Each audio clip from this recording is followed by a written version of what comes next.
Yes, people, what's going on? What's going on? Welcome back to the channel, people. As you can see today, we're joined by a man like Goonie. It's been a minute. We've got Jams as well making his debut on the channel, bruv. Big yourself up. What you saying, Jams, first of all? You good? Yeah, man's all good, man. Chels got man happy. I can't lie, bro. Come on. And Goonie, what you saying, my bro? My long time. I think the last time you jumped on was fucking... When was it? Was it in the summer, bruv? Something like that. I just know I've not been consistent with this thing. And hey, for the people that might say, Goonie, you're always on the stream with that hat. Listen, I got the noggin out. Yeah, today's Bald Lives Matter today. Yeah, the pride is out here. Yeah, we're out here like nose hair. So you can't say nothing. Yeah, it's true. There's no hairline. The hairline is all the way back here. You can't even see my finger, but it is what it is. We live. I'm proud to be bald, people. Yeah, but big up everybody in the chat. Big up Don. Yeah. You don't know, people. Make sure you smash that like button, subscribe as well. Make sure, man. And let's see who's in the chat. We've got about 35 people in the house. Ramadan, as always, smash up the lights, as he says, people. You got Westbrook as well. Big yourself up. It says like and subscribe, people. Make sure, man. Fats, yeah. He says, I saw that argument last night. You and CB, please get a room. Listen, CB, I don't know why he was trying to cook Enzo yesterday, because Enzo had a good game, in my opinion. You know what I mean? Apart from that stupid mistake, he had a very good game. And I had to watch the game back to make sure my eyes weren't lying to me yesterday, bro. Yeah? Because yesterday my car got fucking towed, blood. I had to go get it from the impound whilst watching the match in the first half. I was fuming. 265 I had to pay to get that shit out, bro. I'm pissed. You know what I mean? But Chelsea made up for that L. I woke up this morning, I started to deep the L even more. Oh, but pretty though, yeah. You're lucky. Bro, you're in a good place, because do you know how many man, yeah, would have had that car in the impound for like a week trying to raise up that money, bro? Yeah, don't take it for granted. I swear down, bro. Yeah, don't take it for granted that you was able to just back pocket, take the peas and give me my car back, fam. Yeah, it shows you're doing all right in life. Not everyone could do that, you know? Hey, it's true. It's true, bro. It hurt me. It hurt me. I was there arguing with them for time, bro. And I'm going to appeal that shit because it's mad how they've done it, innit? You know what I mean? But it is where it is, man. Chelsea had me smiling last night because I had a bit of a howler, people. But listen, got a very, very interesting show today, man. We've got Nini's going to be joining us in a second as well. Massive win yesterday. You know, at the minute right now, Chelsea are scoring a lot of goals, Goonie. And something that I mentioned going into this period, bro, I spoke to you about this. I said, listen, for me, we've been very wasteful in front of goal. Yes, we've had tougher fixtures with Arsenal, with United, with Liverpool. But when I'm watching those games, I'm seeing us getting into dangerous areas, and our end product, our decision-making has been so poor, right? But I said, this time round, I need to see Maresca using the squad, and I need to see us being a little bit more clinical, especially because we're playing against easy opposition, bro. What have you thought about the season so far, bro? Okay, so the season so far, I'll be completely honest, has exceeded my expectations by far. At this point in the season, I was thinking we was going to be about 6th or 7th. I was not convinced that we had improved, and I had a lot of question marks over Maresca because he was very much an unknown element and hadn't managed at the top level. Well, I'm happy to be mudded, because if I'm in the mud, it means that Chelsea are doing somewhat well. So I'll say that. But the period so far, we've played very good games, very good football so far. You know, you can only play what's in front of you, and what matters is 3 points every single week. Do you know what I mean? There's 2 games that I felt that we should have really come away with 6 points. Some will say that I'm being a little too ambitious, but for me, I thought they were winnable games. Manchester United, I felt we should have got 3 points. And I also felt that we should have done Arsenal, just purely for the fact that they done us so badly last season. They were due some revenge, and I was disappointed that we didn't get it. But here we are. Look, we're not in a bad place. We're second. We're what, 6 or 7 points behind Liverpool. Not that we're in a title race, in my opinion, but I know that's a conversation that we're gonna have during this stream. But yeah, so far so good. But it's the finishing. It's the finishing. But you see where we are this season, right? Because I have to contextualize things. I never said that we was going to be in a title race. Nobody believed we'd be in a title race. So for where we are, for now, I'll accept where we are. Do you know what I mean? But if this was a season of expectation for a proper title push, then I would be a lot more annoyed at the chances that we've been missing. Because you know, when you're fighting for competition, especially for the league, there's no space for error. There's no space for error. Although Manchester City are off it, Liverpool are on it. Do you know what I mean? If Liverpool get off it, then Arsenal might get on it. There's no room for error. Every single game that we face now is like a Champions League final. Big up Matisse. Yeah. Every game is a Champions League final now, because I'm desperate for that top 4.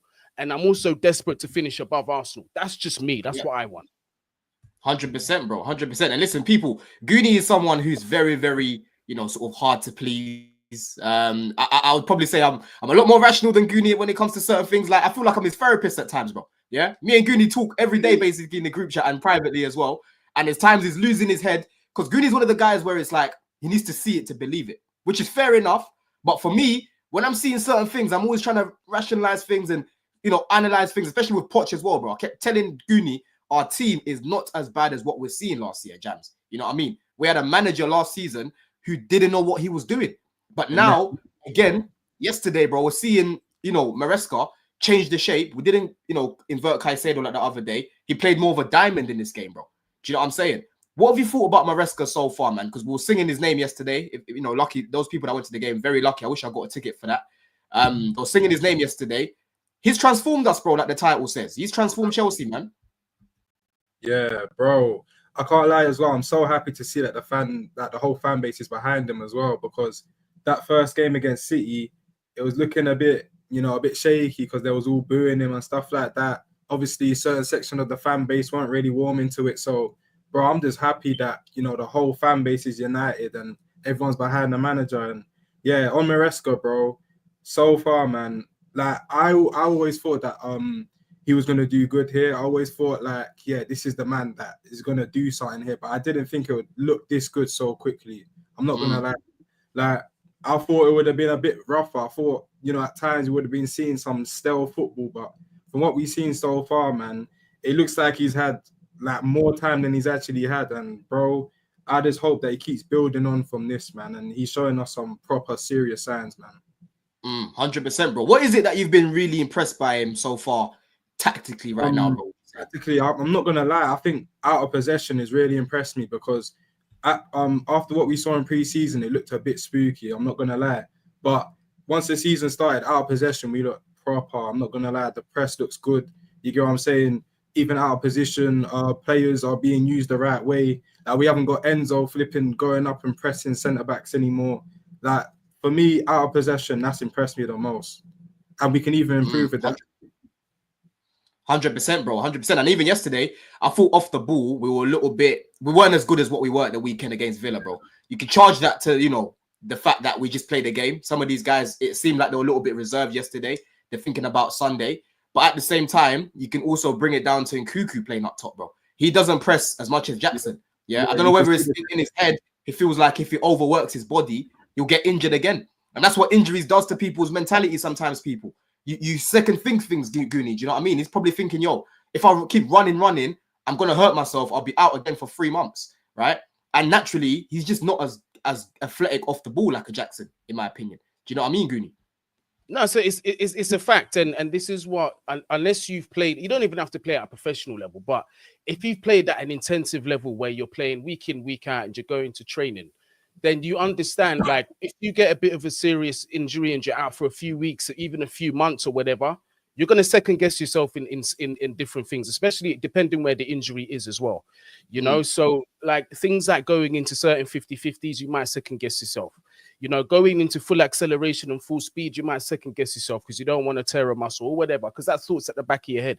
It's a horrible thing to have. And, it just goes to show when you come back from injury, it's the psychological side of it is just as important as the physical side, if not more, because we've seen players that have had injuries similar to other players that have not necessarily come back in the same form. So it could be a mentality thing. I like Nkunku. I think he's, before he came to Chelsea, he was on path to be potentially an elite forward.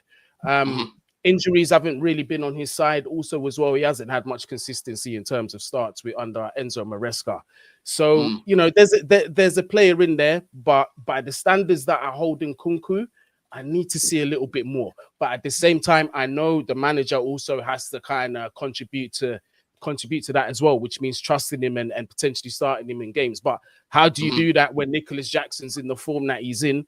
Yeah, this is a man that I was bunning down. I was that man that was saying, get Jackson out. But he done what I wanted him to do. He done exactly what I wanted him to do. Same with Cucurella. They done what I want them to do, which is mud me. 100. Yeah, because if they mud me, it means they're performing. Yeah, so I'm happy. I'm willing to take. Listen, everyone in the chat that remembers, I'm willing to take the mud. You can sling it on my social medias. I will happily accept it. Do you know what I mean? So yeah, that's my thoughts on Nkunku. 100%, bro. And listen, big up Roms as well, because me and Roms was going back, early on in the season about Jackson and Havertz, and my man kept saying Havertz is better than him. Havertz is better than him. I said, bro, I'm telling you, watch both of them.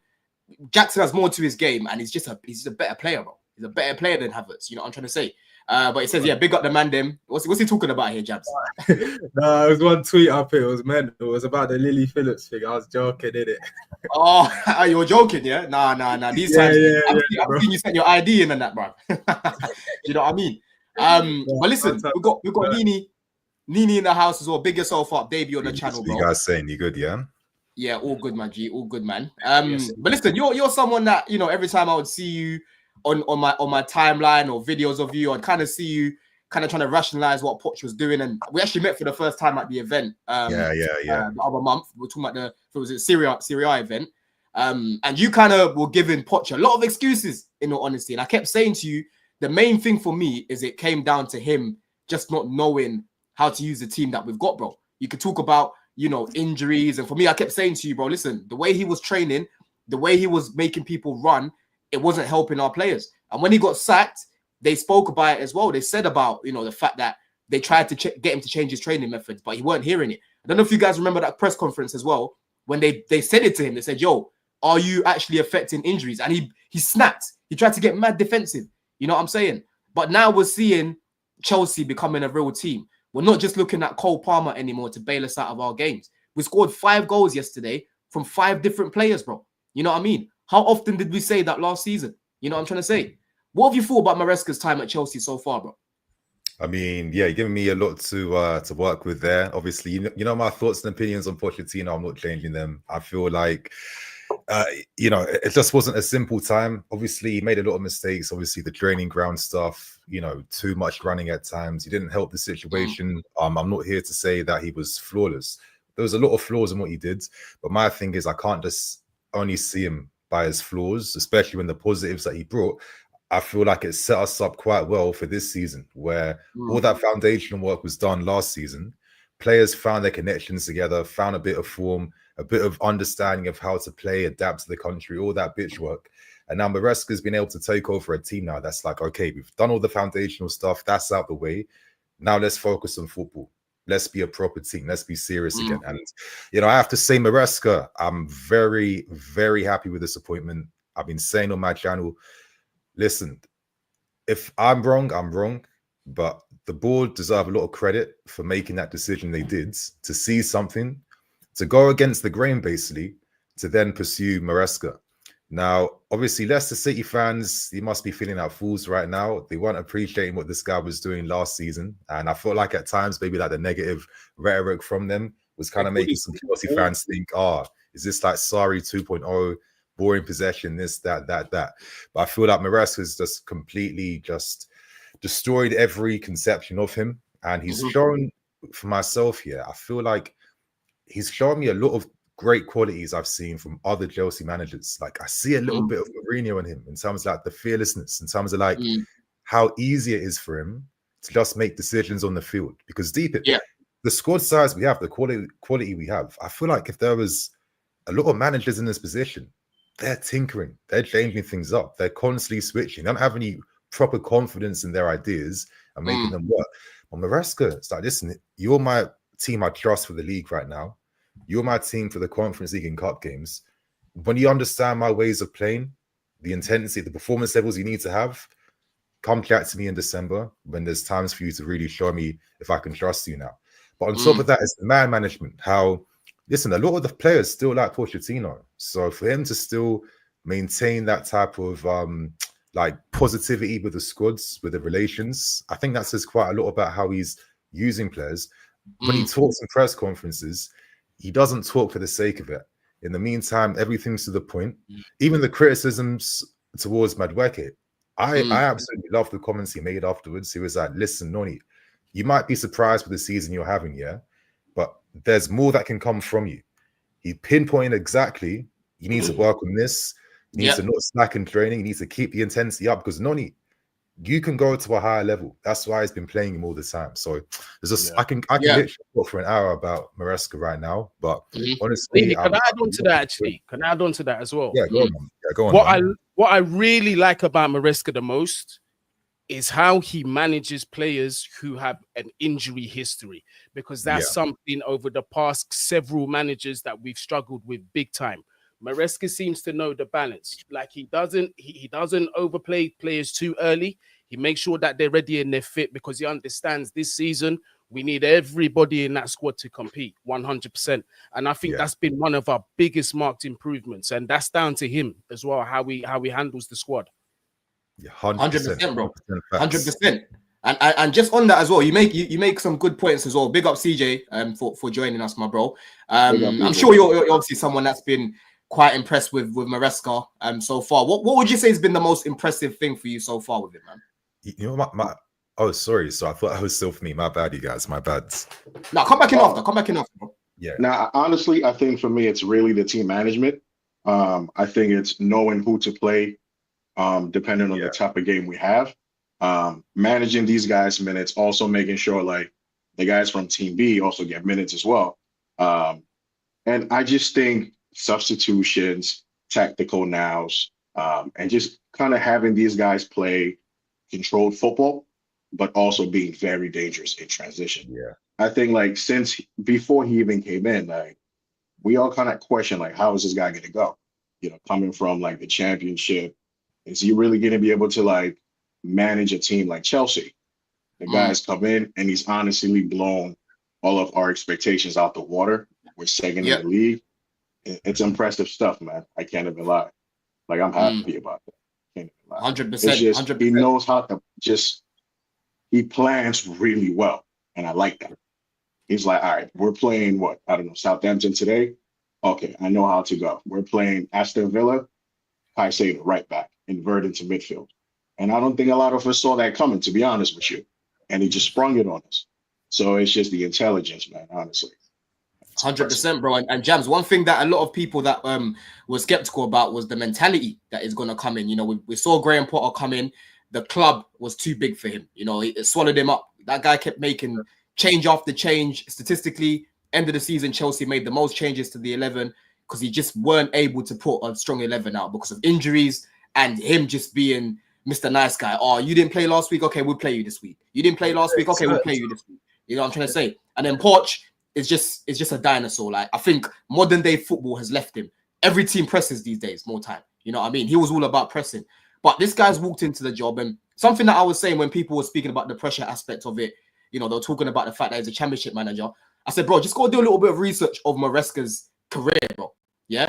This guy was in the changing room with Zidane and Conte and won the Serie A with Juventus with those sort of players. And the other day, funny enough, he actually spoke about it because he was asked a question from Nizar. I was watching the press conference, and Nizar asked him, said, yo, how are you going to be able to sort of share a winning mentality? And he said, bro, through my career, I was, you know, being managed by this person. When I was at Juve, he spoke about that time. When he was at Man City, he was around winning.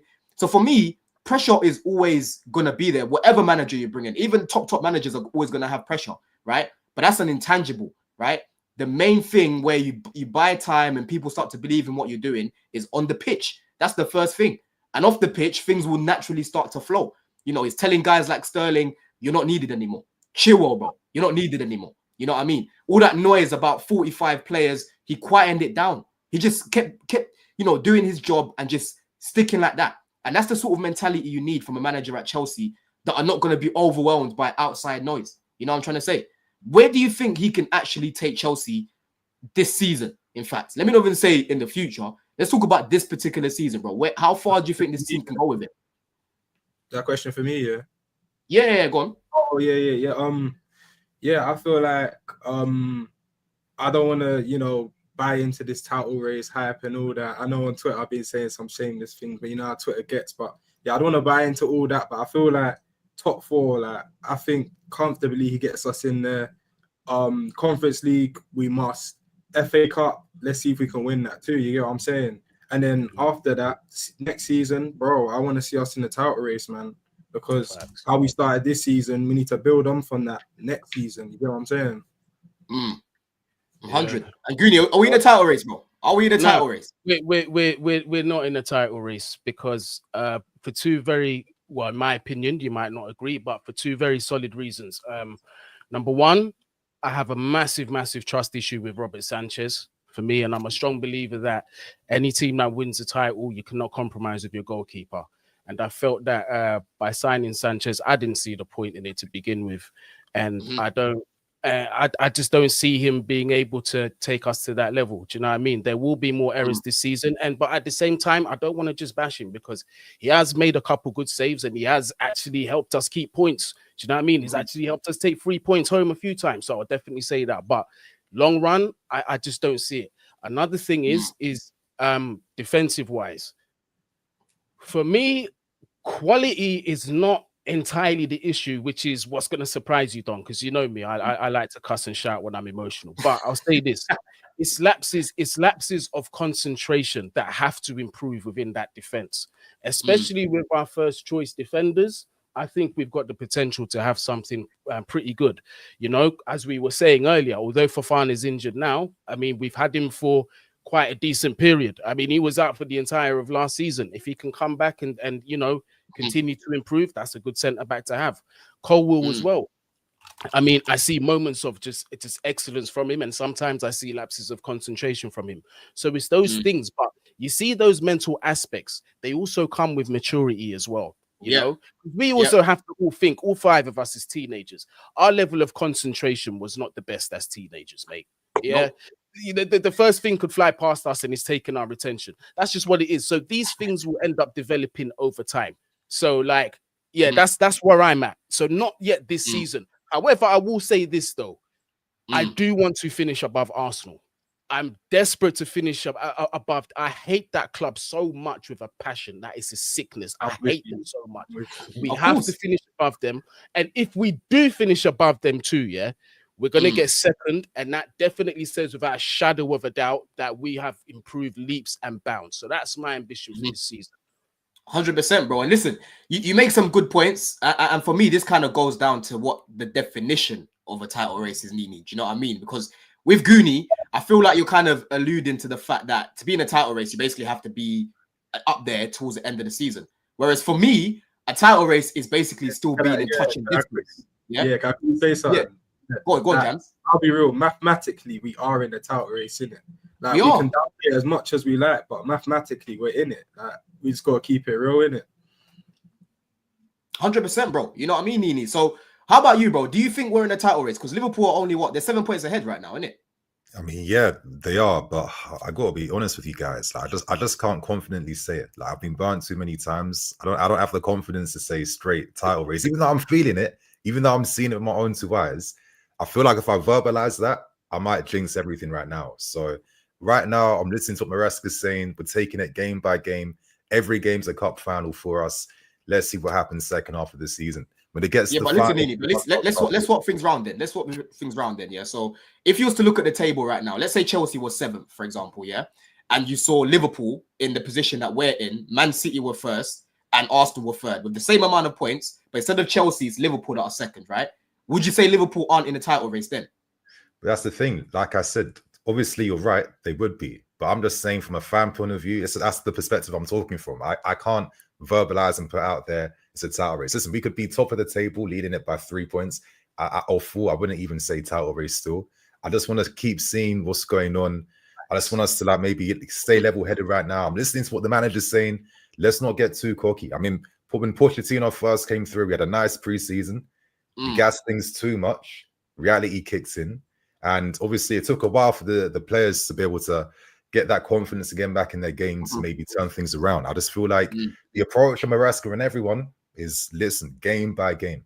And I think for where this team is right now, that's all they have to hear.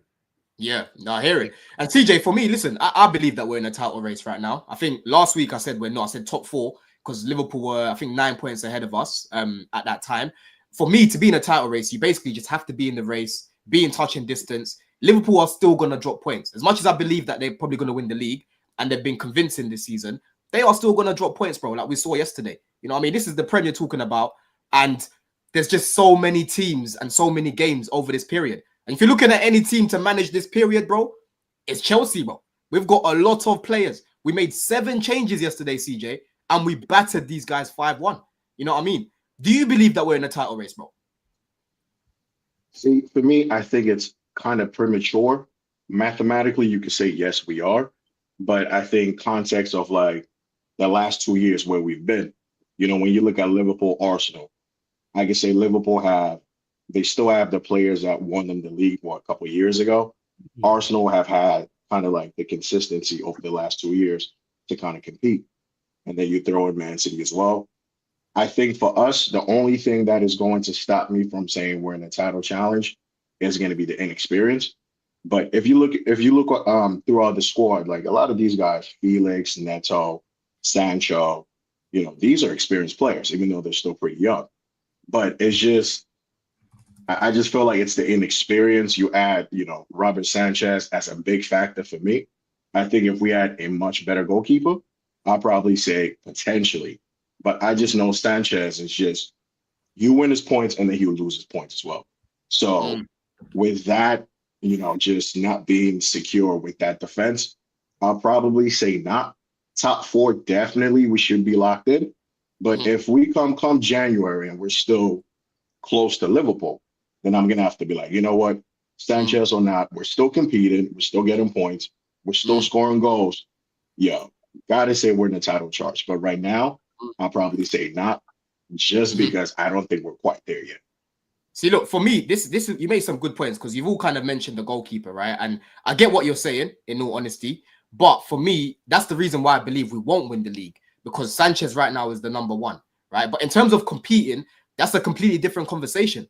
Go look at Arsenal the first year they competed. No one expected them to compete. A lot of Arsenal fans weren't even predicting them to finish top 4. Yeah.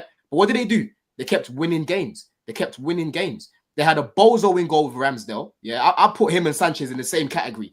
People are, Ramsdale's better than him, bro. Sanchez has made some vital saves. And so did, what's his name?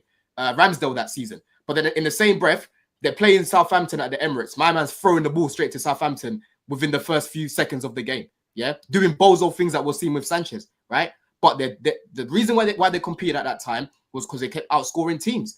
And that's something that in this team we have, bro. We have multiple match winners in this team. You know what I'm saying? We've got the likes of Neto that can create chances. Sancho can create chances. Palmer can create chances. Caicedo. We've got a midfield balance, which for me is the best midfield in the league. Caicedo, Lavia, Palmer. And if you want to play Enzo there, if you want to invert Caicedo as well. And defensively, like I've said, Jorgensen seems to be someone that can step up if he's called upon as well. You know what I'm saying? So I don't think we'll win the league because of the keeper that we've got right now that's starting. But we can definitely compete, bro. Like I was saying in the summer. We can definitely compete. I've always said if we had Arsenal center-back pairing this season, we probably win the league.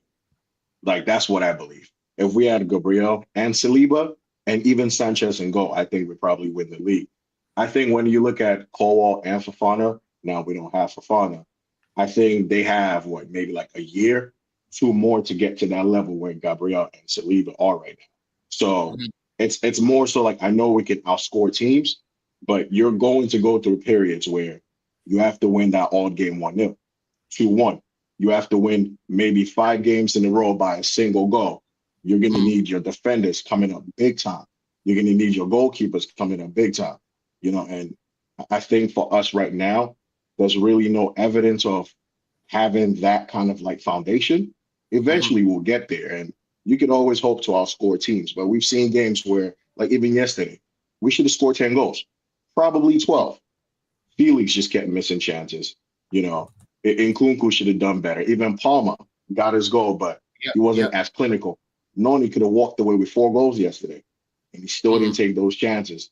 You play against a better team with a better structure and setup, now you might be like, damn, I'm going to need my goalkeeper and my defenders to really keep a lot of these goals from the back, to really try to have that chest. So I think, yes, we can definitely challenge. But even with that, like the objective was like, okay, new team, new manager, young team. Let's try to get back into Europe. Now we found ourselves in a situation where, bro, we're second in the league on goal difference. So it's tempting to be like, we're in the title charge. Yeah, you can definitely compete. But I think eventually, well, hopefully not. but you're going to see certain like levels of inexperience kind of creep in. And I think that's what's going to prevent. Yeah, I mean, I completely agree with what CJ is saying. I feel like that's the most astute analysis, to be honest with you. You know, I don't necessarily feel like we have the game changers that can necessarily keep us competing right at the top, you know, because the margins are so fine. You have to play lots of perfect games, or you have to play a lot of games where your individual quality can be the difference between you getting a draw or a win. And I think maybe outside of Cole Palmer, I don't think everyone in the team right now is at that level. I look at Nico Jackson. Do I feel like if a big moment came, 9 times out of 10, he's bearing that now? Not right now, even though he's made big improvements. But maybe in 2 years' time, he will be that type of striker. I just feel like we have a lot of those types of like details in the squad. Our defense is good, it's strong, but equally we can give away a penalty. You know, we can find times where the communication at the back isn't perfect, and I feel like really fine-tune all those little mistakes and errors. That only comes with more game time. And I think, listen, we're taking advantage of Man City's injury to Rodri, the fact that, you know, Arsenal outside of them just glitching corners. Teams are kind of figuring them out now in terms of how they play, so they've even kind of suffered a little bit. It's really Liverpool are the unknown properties, and they're really benefiting from not having any injuries too at the same time. So, you know, I feel like for us right now, just getting Champions League football, and I think just a trophy of some kind. I think bare minimum Conference League. I'm demanding Conference League. I'm not even that has to happen because we're by far the best team.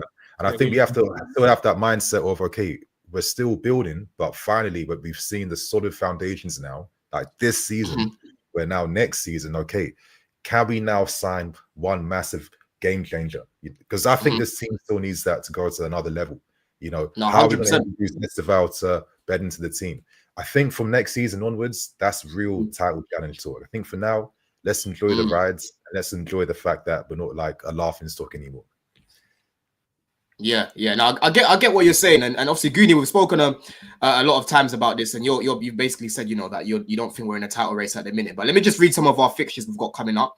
We've got Spurs at the weekend, of course. Then we've got, I'm just going to read what we're doing in the Prem, right? So we've got Spurs away, Brentford at home, Everton away. Let me just make this a little bit bigger so you guys can see. All right. Flipping off. Am I back? I was lagging a little bit there. Am I back here? Yeah. Yeah, I'm back. All right, cool. So Everton away, got Fulham at home, Ipswich away, and then you're going into January there. You know what I'm saying? So Goonie, looking at these fixtures here, bro, especially with the squad that we've got at the moment, it's very likely that we're going to win most of these games or potentially draw some of them. You know what I mean? So we should be still up there when the January window opens. What do you think we need to do? What would you Is it me or John Friesen? In order to kick on and carry on challenging? All right, so I'm back now. I'm back. My connection was moving crazy. I was saying, what do we need to do in January? Well, it's a difficult question because January is a time where it's not really easy to get deals over the line. I would say, you know, try going for Marcin Boca or someone. We need. I'm gonna emphasize on the goalkeeper. I highly doubt we're gonna get a striker that we want in January. Do you know what I mean? Well, the ones that I like, it would be silly if they were available. You know, Gyökeres and Sesko. I think they're not gonna leave their clubs. So just based on not signing targets that are actually going to elevate our team or the lack of them being available in January, I would just, you know, play it sensibly. Do you know what I mean? But and I say that because the run of fixtures we've got between now and January could set us up well for the new year if we get good results. Because look, if we beat Spurs and if we beat Brentford, those are the two games that I'm looking at. There's no reason as to why we can't go undefeated until at least the new year. And even on top of that, to further expectations, potentially we could win all our games if we keep all our players fit. So why not? So that's what I'm looking at. And I was saying to Jams before the stream, I said, the way I'm going to be fully invested in this team and say we have 100% turned the corner is at the end of January, I want to see where we are. I want to see our points, because between now and then, it's going to be tricky. There are favorable games, but the run of fixtures come thick and heavy. So our squad has to be prepared for that. So let's see. Let's see. I see it a little bit differently. I just feel like there's 2 seasons in this one season. The second half of the season will be a completely different season because teams are going to start respecting us a lot more. So with more respect comes more defensive games, more low blocks, more restricting our spaces. And that's been the one key thing that we've not been able to really show that we can do. Can we break down low blocks consistently? So until I see that, we're not ready for a title challenge. Like we've not seen that. No, but we have. Not very often. The sample size is very small. The sample size is not. Yeah, but we've got. It's going to get more serious second half. Every week, it's going to be teams coming to restrict our best players, restricting the spaces.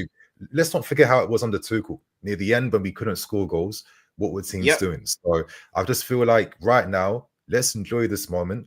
I feel like in January, what I'm doing in January is I'm getting ready to make moves for my summer signings. I'm not buying anyone in January. I don't think there's any point. There's a guy this club has to sign.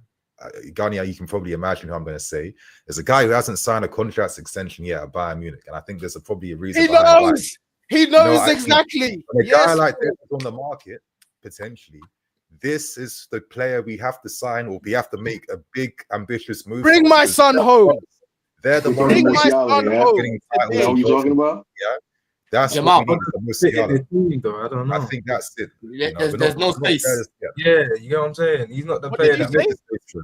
Exactly. That's right. What do you mean, bro? Realistically, that's not going to happen unless we start selling people, bro. Exactly. But I mean, you say goodbye to Mudryk, you say goodbye to whoever. I mean, that's what you have to do. It's taken us a very long time to even get to a point where we can even challenge for Champions League football, which is crazy. But I think a lot of us have forgotten back when we used to be regularly trying to challenge for titles. It's that combination of top quality players that you need. They're the difference makers. You know, they're the ones that add the points. They make the teams play around you a lot better. Your teammates play a lot better around you too. I still feel like we need at least maybe 1, 2 max in a dream of at least one type of proper game changer like that alongside Cole. And I feel like, listen, in summertime, that's what you focus on. Diogo Costa, a top goalkeeper, a top attacking player, and you keep the business small now, you know? But even with like, what makes Musiala more of a game changer than João Felix, though? I just want to know. Because he can score.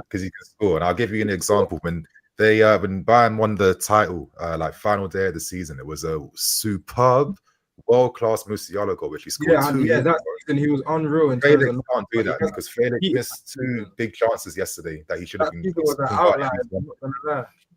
I hear it, but I feel like with Musiala, there's not too big of a jump between them. I'm not gonna lie. Bro, it's a massive jump, bro. Look at his performance in the Euros when he was even outperforming Florian Wirtz. He scores and he's not feeling that one. Yeah, bro. You can't be. Felix is good, he's not Musiala. I hear you lot. I think Musiala is a very good player. I'm a big fan of him, innit? If you know me, you know I love players that can dribble in it, but I think people are starting to overrate Musiala a little bit. Like, I don't know, there's something in his game he's lacking, man. He's lacking. Bro. If you're a big fan of Musiala, is very nice. In the game changer, Musiala ain't a game changer either. Then. Because I don't think Musiala, how many goals has he got this season? Bro, listen.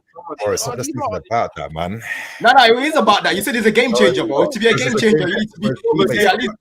Eden Hazard used to play for us, bro. Eden Hazard would make his teammates around him play better. That's what Musiala does at Bayern. That's exactly the point. I agree. But I'm just saying, how many goals? I'm asking a question. How many goals has he scored this season? I'm not going to be able to like tell you straight off the bat, but he scored a few. He scored important goals, coming in with assists. You look at the goal against the equalizer against Dortmund.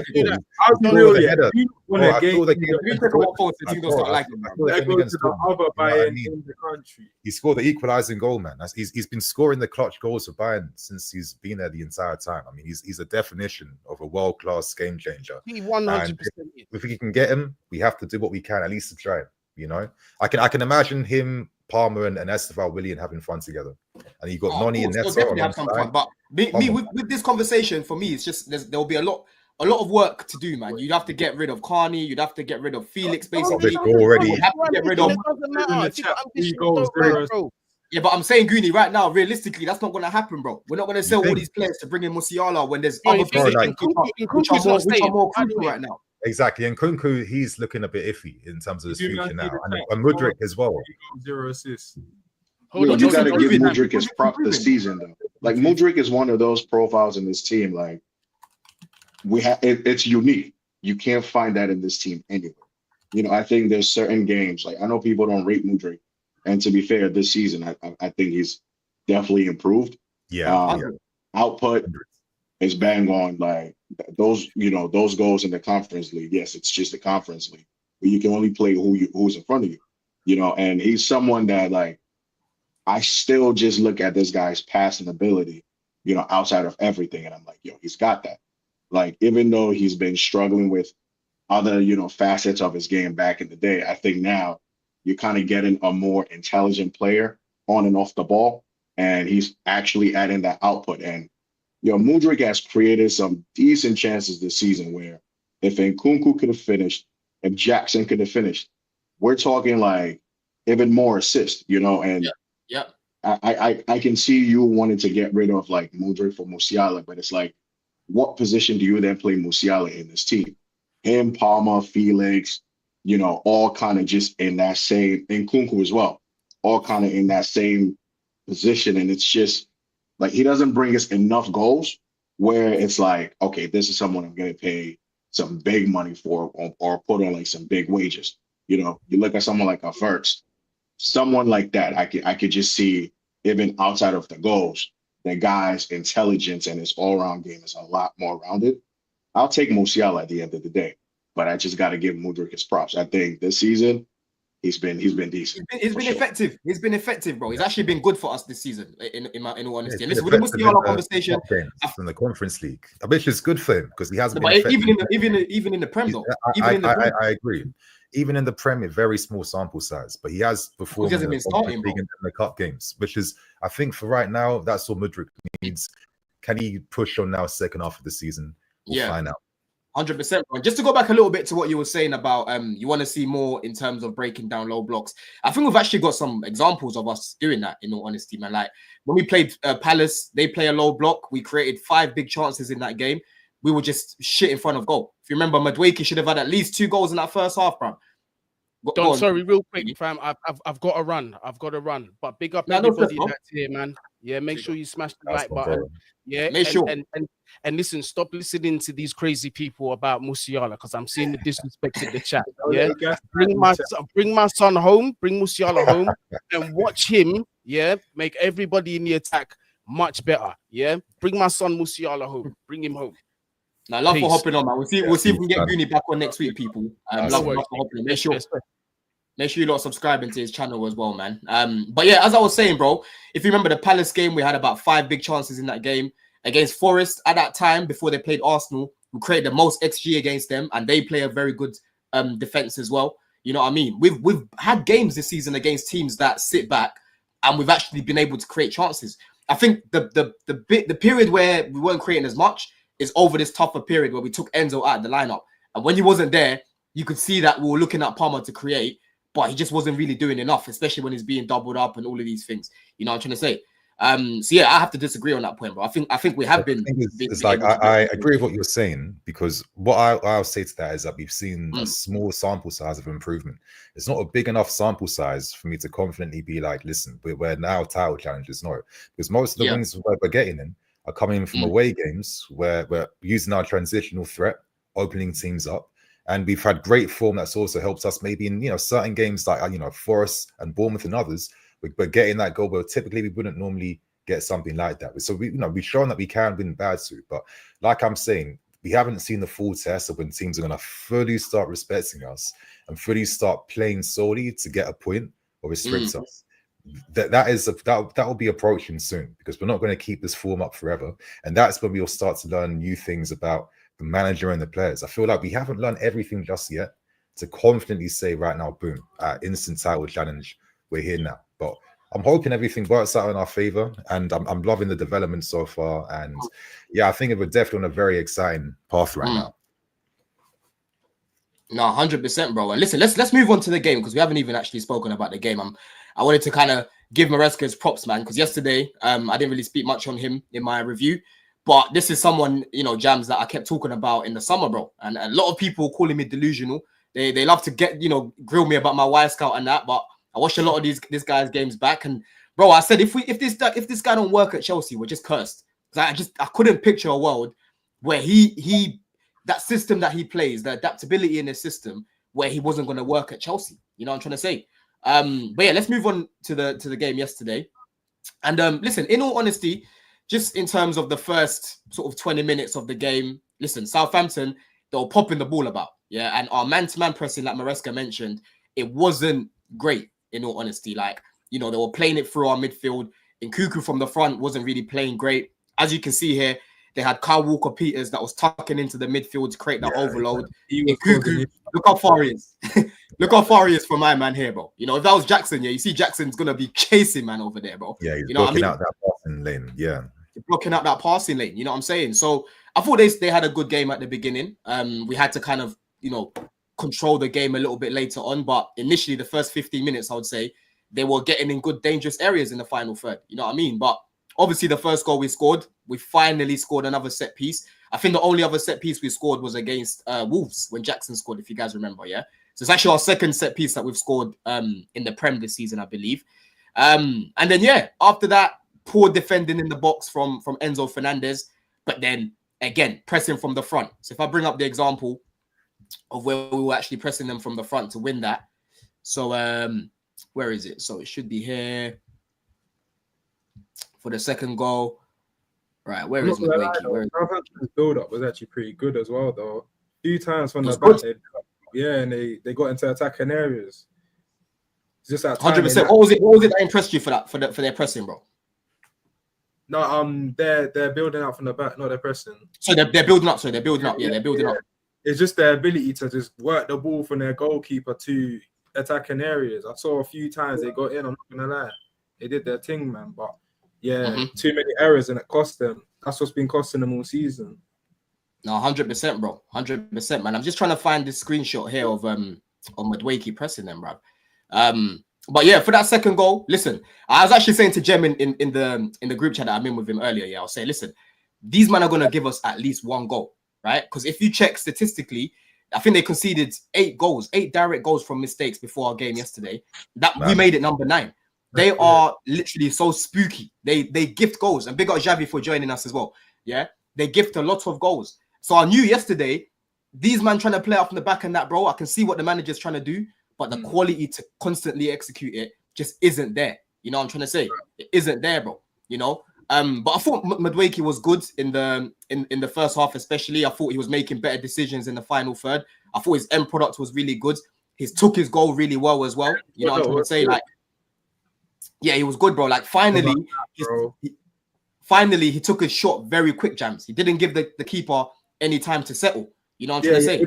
With the finish, he did well, but bro, 4 big chances missed. That's what I was going to get into. I think that's why people don't judge him as he's good, because he could be so frustrating.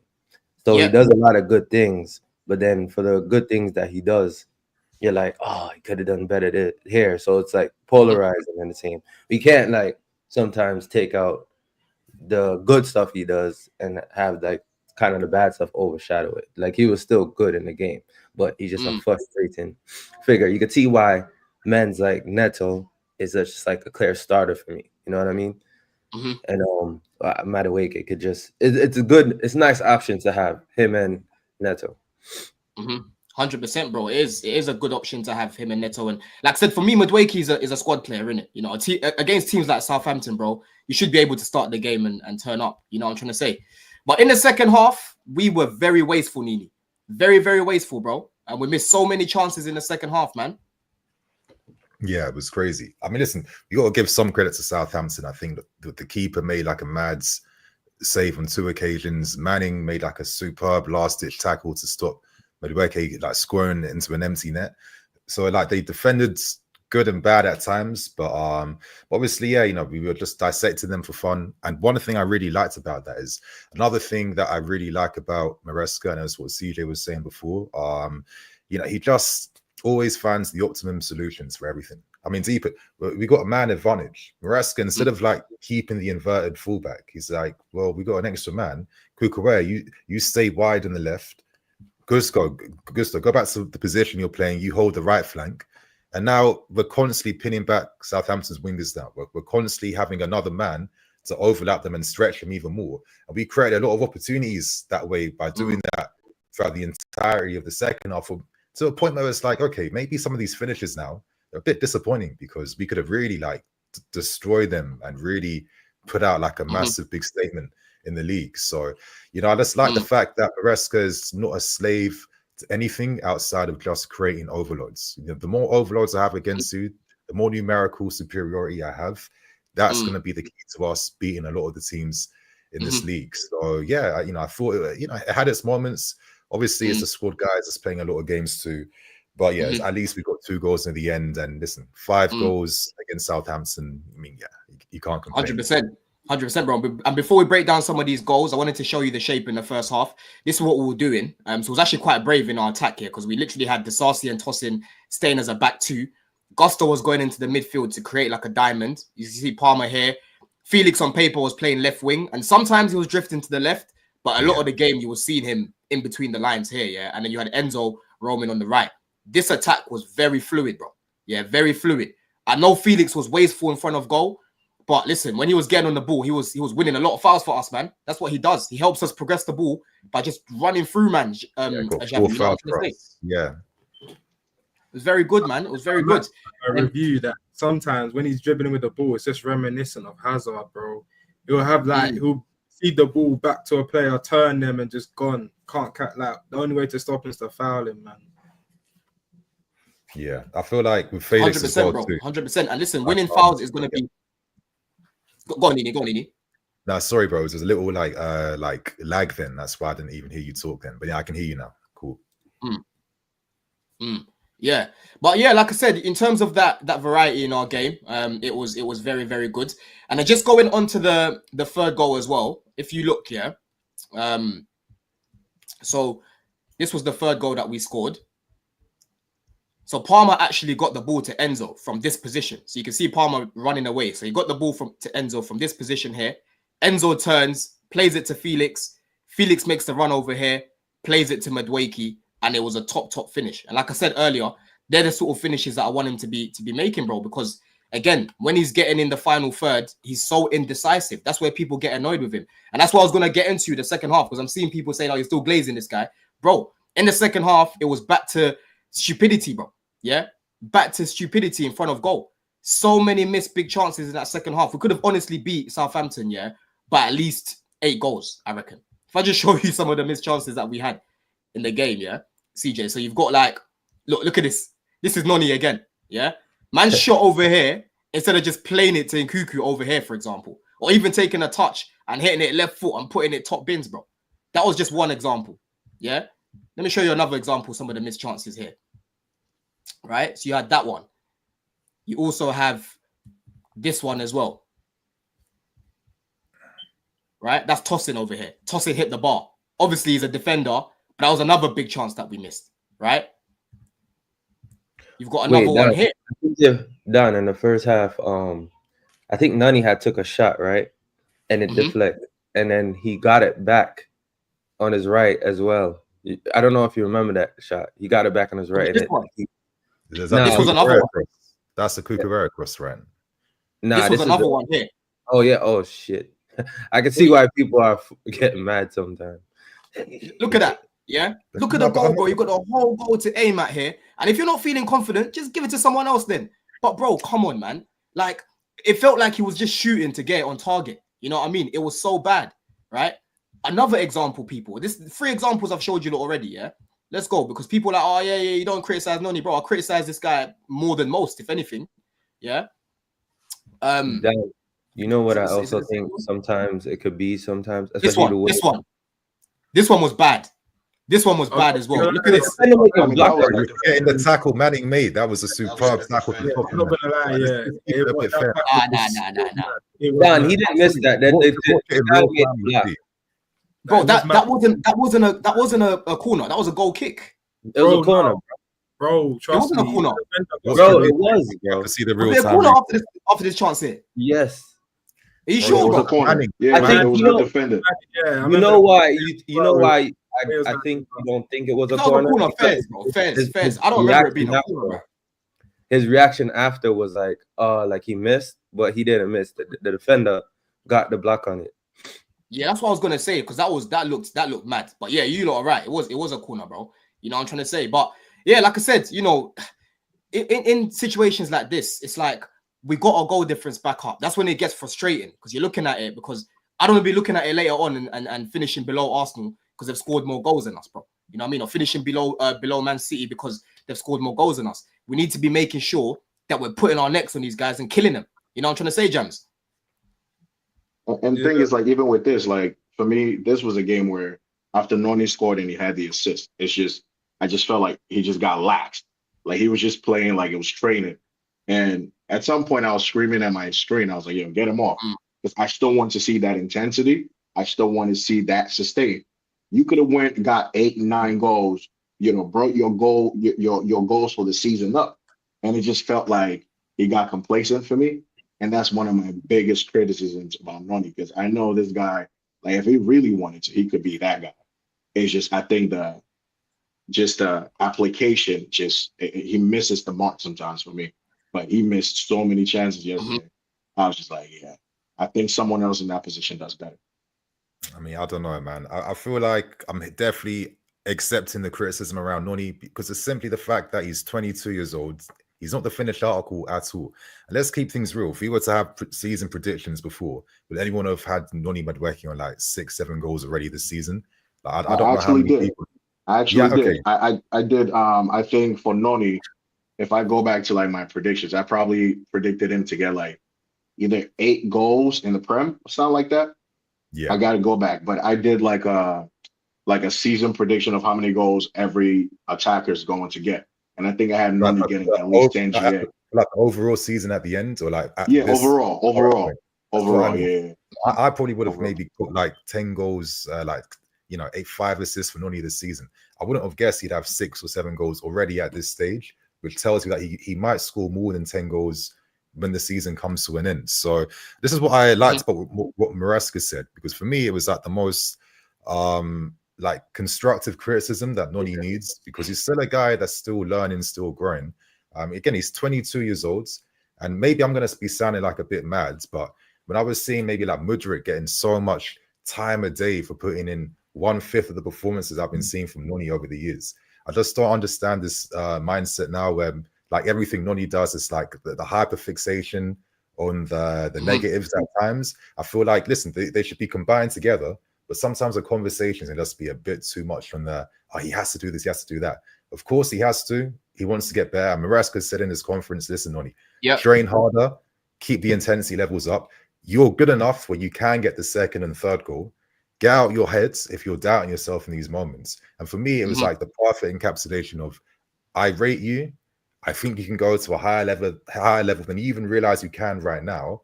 This is why you're playing most of my games. And I think statistically, you know, how many wingers under 24 years old right now have some of the numbers that Noni has? Like, let's put it into perspective. How many wingers currently in the Premier League?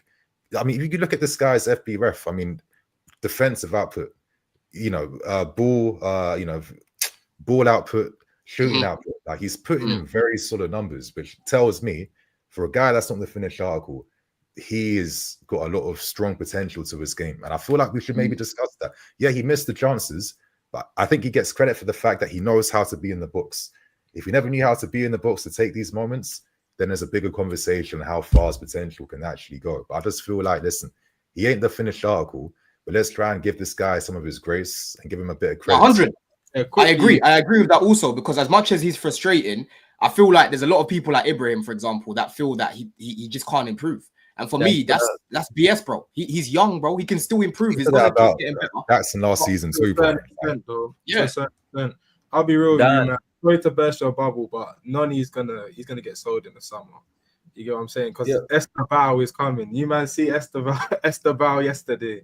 I call him Esteban because he's just on smoke. But the thing is, like, this is what I said earlier, how polarizing the fan base is. sometimes it's just we're on the extreme. Either we really rate somebody or we really don't. You know what I mean? There's no like middle ground and fair ground. Like Noni has been better than Mudryk. Why is he not the first name to be like he's gonna get sold? Like you can see some tangible evidence as Noni. The man is 22, far from like Blue Lion said.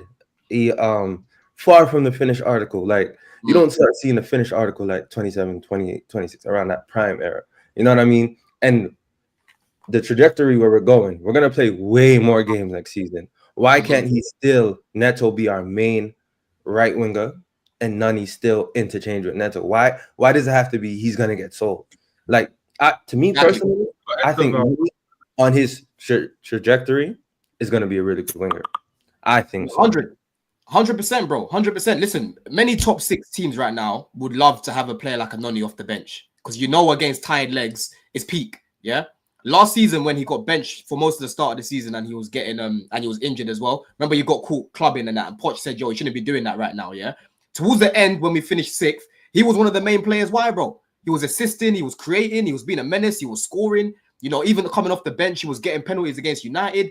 In the cup games, he was coming off the bench and scoring. Against Sheffield, Luton, man, scoring some bangers. So people act as if Noni's done nothing because he's frustrating, bro. You got to be able to look at both sides. If you're going to criticize him, learn to praise him. In that first half, man put in some mad cross. I don't know if you guys remember it. Put in a mad cross back post. And there was no one there again. Yeah. You know what I'm trying to say? But I want to move on to Enzo Fernandez because I thought that's another one who had a good game, in my opinion, Jams. You know what I mean? And he was a big part in the 4th goal that we scored as well. So I want to show you guys the phase of play for the 4th goal. Let me just get it here. So Enzo pass. Okay, so he passed the ball to Nkuku in this position, yeah. And this is something that we'll see Enzo doing a lot when he first came to Chelsea. But he had bums like Sterling, bums like Havertz that kept missing their chances, yeah. We finished 12th. It's like, oh yeah, Enzo had a good season. Oh, how can he have a good season when this guy finished 12th? It's like, bro, he's not the one that was meant to be finishing the chances. He was creating for people and they kept missing. You know what I mean? But that was a very good pass he played to Nkuku. Obviously, Nkuku kind of did the Cruyff turn and then Palmer finished it off. But what did you think of his performance yesterday, Jams, man? Because I think he had the most touches on the pitch as well. Yeah, I think Enzo was really good, man. And in my match review, I said it. I think he's one of the best players on the pitch, especially in that second half. I'm not going to lie, the first 20 to like 30 minutes of the game was a bit spooky. There was a few times he got bypassed a bit too easily and he was looking a bit clumsy, I'm not going to lie. But after that, yeah, like he just started moving cold. I'm not going to lie. Some of the forward passing and yeah, like for this goal, he played a big part, like you said. 100%, bro. 100%. And even for the 4th one as well, if I load it up, yeah, because again, people probably missing these things. Yeah, I watched the game back to watch it. Yeah. And you can see for the 5th goal, he actually won the ball back for us because people like to say Enzo doesn't work hard off the ball, right? He won the ball back for us here. He played the ball to Gusto. He's the one that gave the ball to Gusto. And then Gusto obviously ran and then played it to Sancho. So let me share the screenshot of when Gusto plays the pass. Hold on. So Sancho. Okay, so Sancho's finish is here, yeah? But this situation only happened because Enzo wins the ball back, plays it to Gusto, and then Gusto plays a nice pass to Sancho. Do you know what I'm saying? What did you think of that goal, CJ, from Sancho, man? Finally, this guy decided to shoot. You're on mute, bro. You're on mute. So you look at someone like a Sancho, you probably think the amount of goals he probably got in Germany, you know, were either on either flank. Now, when it comes to shooting, I think if you kind of usually go with your stronger foot and you don't have to always cut in and shoot, like from his goal yesterday, you kind of have a bit more of an opportunity to get a lot of these shots on target, not being blocked. I'm happy that he got his goal because I think for this guy, since he's been in, you can hear like people try to tell us like he ain't good enough, he ain't fit to play in the league. And I'm just like, you know, sometimes you just need players to move to a different environment to really thrive. And now you're seeing the goals, you're seeing the assists, you're seeing the confidence, you're seeing the Sancho you really thought United were getting when they first signed him. So I'm happy he's gotten his goal. Like, for me, he didn't even have to get the goals for me to see the kind of player he is. It's just the intelligence, the weight of, you know, those like reverse passes to like and Kunku and all these guys, I'm just like, this guy's a serious player. So now adding goals to your game just elevates you even more. And I'm sure this guy is probably going to start against Spurs on Sunday anyway. So top player, bro. Can't really say much about Sancho. Serious player. 100%. And Ramadan saying, Don, I'm waiting for the analysis on Gusto's assist like you done for Noni. Let me bring it up, man, because last week I was talking about the assist that Noni got for Palmer's goal, yeah? And people were like, oh, yeah, but it's a basic pass. And I agreed. I said, bro, it was a basic pass, but Noni literally created all that space, Nini, for Palmer to take it the way he did, bro. He attracted 3 players around him. Obviously, again, Gusto was a simple pass to Sancho. But look, people, I drew some lines for someone else today. They were getting mad at me the other day because I didn't draw lines for Cucurella. So I made sure I drew some lines today. Overall, I think Gusto was a bit shaky at the beginning of the game. I think he grew into it. Gusto, he's not performing at his best because we know Gusto's quality, man. For me, after Palmer last year, he was probably our most consistent player. You know what I'm trying to say? I thought he was very good last year. But listen, 3 points wrapped up. We move on to Spurs now. Nini, what are you saying for Spurs, man? What's your, how are you feeling about that game going into it? I feel like, honestly, this is going to be the win because I'm that confident. This is going to be the win that's going to get the rest of the league talking properly now about us. I feel like this is what we're kind of building up towards. I think so many things you're ticking the boxes for: form, fitness, confidence, moods. I'm loving what players are saying in interviews. No one's telling them to gaslight what they're doing. We feel like we can beat anyone. Like, for us to be saying that right now and to be like publicizing that, I think that's just quite a lot about the level everyone's at. And yeah, testament goes to Maresca. And I think what I absolutely love with Maresca this season is the fact that he's kind of made us like this unknown property where you can't really fully suss up what we're going to do, what our next move is, what our next players, He can just switch it up. The left wings, he's a Neto for directness, Sancho to hold the width, Felix Rom inside. That does create so many possibilities. I mean, you have either one of those wingers, maybe you use your fullbacks a bit differently. Okay, one might overlap one game, one might invert the other, one might spread out in a back 3. It's very hard for managers to really suss us out. And I feel like having this little tactical edge with the current form we have right now, with all these boxes being ticked, I think that's going to give us that bit more of an advantage against Spurs. So I feel like, listen, the players, they were hungry, and I can kind of accept why maybe the intensity wasn't like levels against Southampton, because they're thinking, we won the game in the first half, no need to force it. The big games this weekend against Spurs.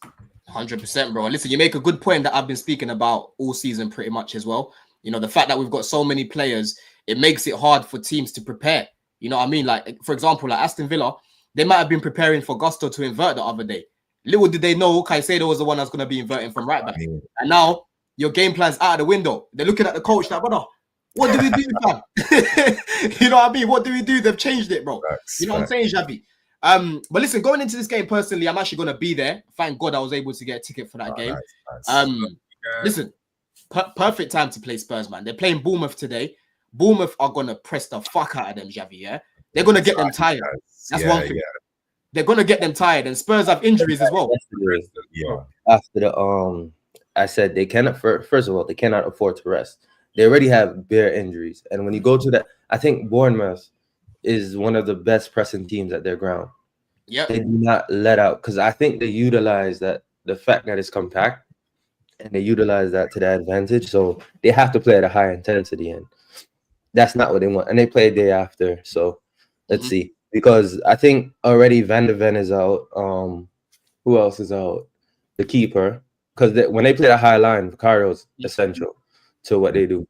I don't know if Romero is a lot of players are out. Plus, they got to play this high intensity game, and a couple players are on yellow cards as well. So it's a good time to play them. Yeah, perfect time.